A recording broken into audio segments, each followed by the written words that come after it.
Olá, essa nova gravação ela visa mostrar uma linha do tempo com alguns eventos históricos, culturais e educacionais desde o século XX, do início do século XX, para que vocês tenham uma ideia do todo aí do desenvolvimento da educação nesse período. Pegando então a partir de 1906, nós temos aí a Revolução de 1930 e a Constitucionalista de 32, que acabou gerando aí a Constituição Federal de 34. Depois, no Estado Novo, em 37, uma nova Constituição, agora outorgada, né, pelo então ditador Getúlio Vargas. Com a redemocratização do país em 46, uma nova Constituinte, uma nova Constituição em 1946. Golpe militar de 64 leva então à outorga com promulgação disfarçada da Constituição de 67 e com a redemocratização a partir de 85, uma nova Constituição de 1988, atualmente em vigor, que já sofreu uma série de emendas, mas que está em pleno vigor. Bem, em termos educacionais, é a partir de 1906 que Nilo Peçanha começa então com a criação das primeiras escolas de aprendizes e artífices, né? E isso é considerado, inclusive, 1906 como um marco da educação profissional técnica no nosso país. O início do século XX ele tem muita manifestação nacionalista, e essas manifestações que começam a ter grande intensidade, elas culminam com a Semana de Arte Moderna em 1922, que mostra então uma série de expressões artísticas mais nacionalistas, né?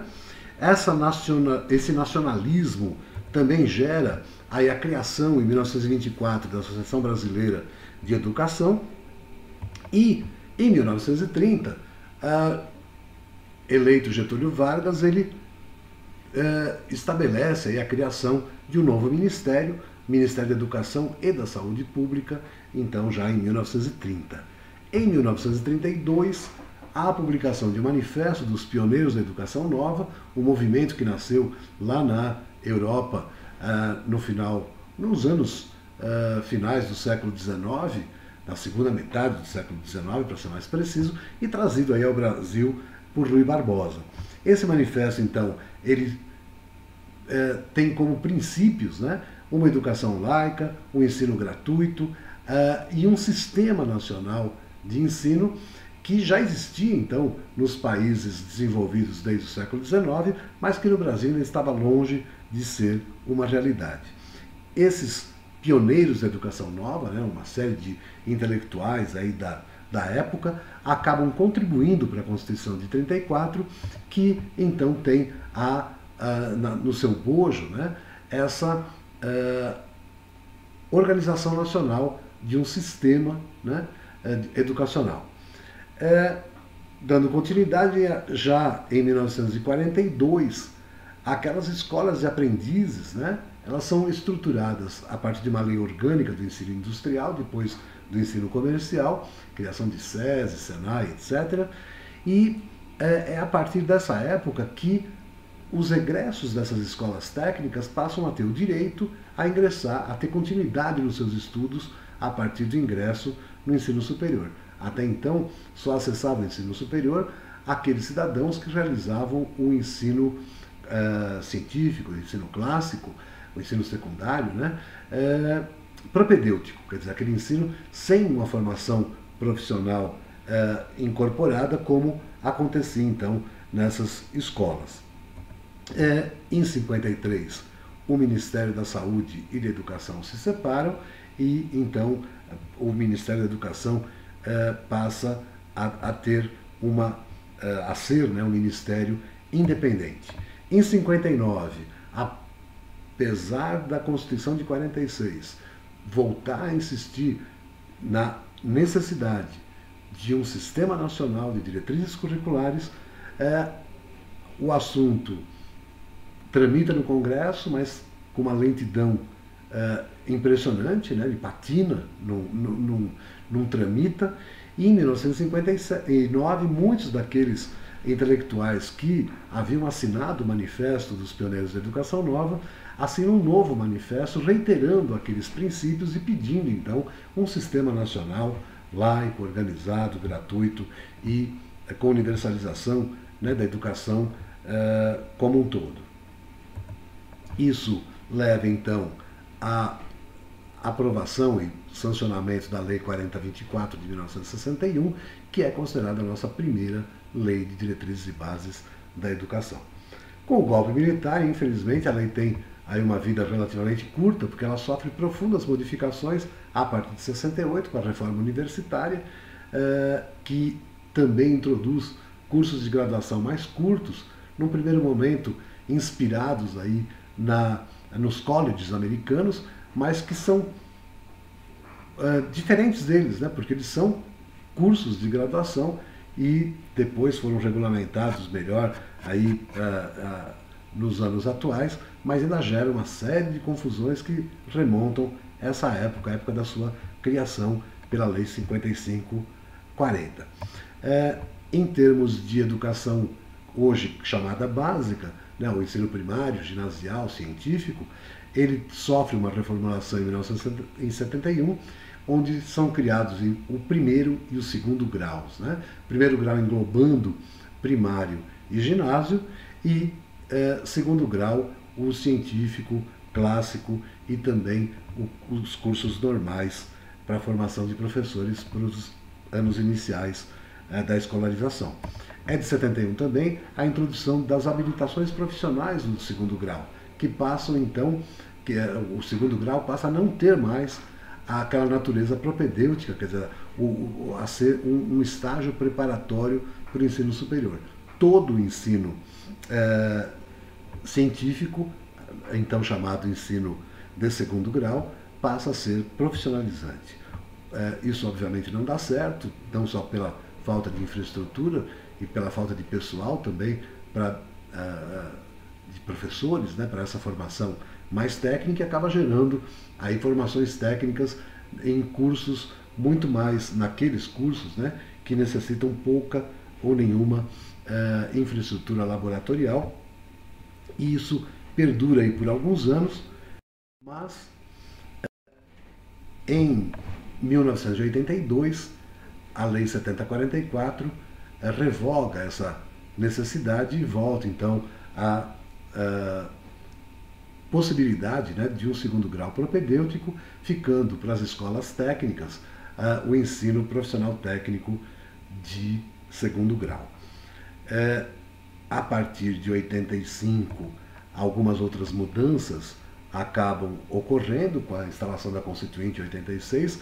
Já em 88 é apresentado um novo projeto de uma nova lei de diretrizes e bases, agora adequada à nova estrutura, né, judiciária nacional.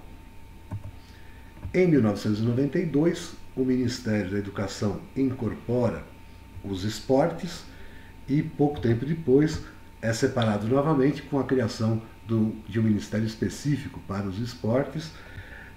Tudo isso tramitando, e a legislação, aí a LDB, no Congresso Nacional, também com uma série de atrasos e uma série de movimentos e medição de forças, né, que vão diminuir um pouco os avanços que a legislação vai proporcionar, mas de todo modo, em 96 é aprovada a Lei 93/94, sancionada aí no final do ano, em dezembro, pelo presidente, e que nos trouxe então a segunda Lei de Diretrizes e Bases da Educação Nacional, com uma série de avanços e flexibilizações, apesar de ainda conter algumas regras consideradas bastante conservadoras pelos profissionais da educação em geral.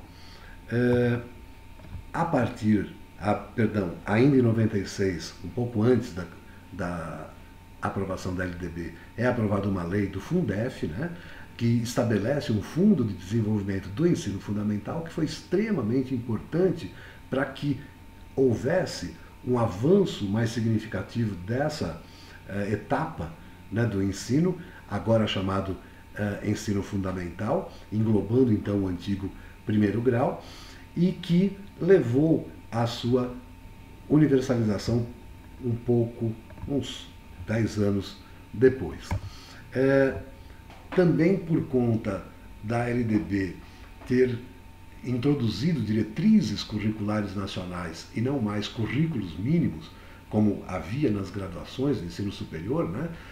Um curso ele tinha não só as disciplinas que ele devia conter, mas também a quantidade de horas que essas disciplinas deviam ter, e esse era o currículo mínimo que, na verdade, acabava sendo o currículo praticado pela maior parte das instituições. Então, as diretrizes curriculares começam a ser editadas nos anos 2000 e até hoje elas são editadas e reeditadas, revisadas. Isso também aconteceu para a educação básica. Em 2001 é aprovado o nosso primeiro Plano Nacional de Educação, a Lei 10.172, de duração decenal, que estabelecia 180, 190 metas a serem atingidas pela educação nesse decênio de 2001 a 2010 e 2011, o que infelizmente aconteceu em pouquíssimas dessas metas, né? Pouquíssimas dessas metas foram atingidas, e a partir de 2011 deveríamos ter um novo plano decenal para o desenvolvimento educacional. Antes disso, em 2004, é criado então um Sistema Nacional de Avaliação do Ensino Superior, em substituição ao antigo Provão, implantado em 95, e também as avaliações das condições de oferta feitas pelo INEP. Então os sinais acabam englobando a avaliação em vários níveis, né? Não apenas do desempenho dos estudantes ao final pelo ENAD, mas também condições de oferta, autoavaliação institucional e avaliações externas. Em 2005 ocorre também a reestruturação do sistema de avaliação da educação básica, existente desde o início dos anos 90, né, mas que agora passa a ser um sistema único, né, de avaliação, que contempla as séries finais da educação do ensino fundamental, das séries iniciais, das séries finais e também do ensino médio, e posteriormente também o segundo, terceiro ano do ensino fundamental, para medir a eficiência da alfabetização. Em 2007, a lei do Fundef é substituída pela lei do Fundeb, englobando aí toda a educação básica, que vai dos 4 aos 17 anos.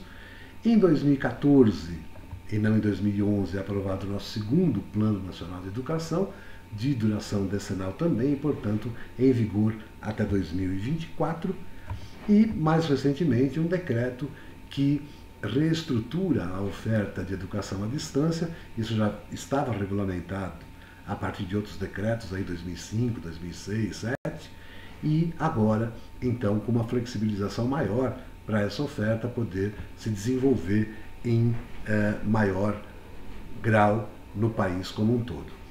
Eu acho que é isso. Por enquanto, agradeço a atenção e espero que tenha sido útil. Muito obrigado. Até a próxima.